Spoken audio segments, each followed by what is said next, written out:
ఈ ఆకులు ఎవరు తెచ్చారు? ఈ ఫ్లవర్స్ ఎవరు తెచ్చారు?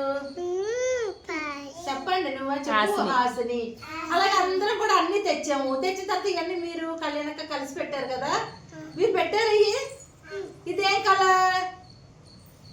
Red colour. ఇదేం కలర్ చెప్పండి, వచ్చు కదా, గట్టిగా చెప్పినానా? చెప్పమ్మా గౌతమ్, గట్టిగా చెప్పు. ఏ colour? Yellow colour, green colour, white colour.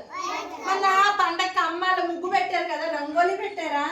Mummy వాళ్ళు కలర్స్ వేసి పెట్టారు. మనం ఏం వేసి పెట్టుకున్నాం చూసారా, చెంత పెట్టుకో. అవునమ్మా, వాళ్ళ అమ్మ కూడా పెట్టి. మీ అమ్మాయిలు ఎవరు అట్లేదా? పెట్టారు కదా, చాలా బాగా. ఇప్పుడు ఇది కూడా అందంగా పెట్టామా? రంగోలీ అంటే రంగులతో పెట్టుకున్నది రంగోలీ. ఇవి కూడా రంగులే చూడండి. మనం ఏం దేంతో పెట్టాం? లీవ్స్ తోని, ఫ్లవర్స్ తోని, స్టోన్స్ తోని కదా ఇవన్నీ పెట్టాం. ఇదేంటి? ఎస్. నా పేరేంటి? శాంతి. ఎస్ కదా. బాగుందా రంగోలీ? బాగుంది కదా. మళ్ళీ రేపు మీరు పెట్టమన్నప్పుడు మీకు మీరే పెట్టాలి. క్లాప్స్ కొట్టండి గట్టిగా, నేను కొడతాను. ఓకే.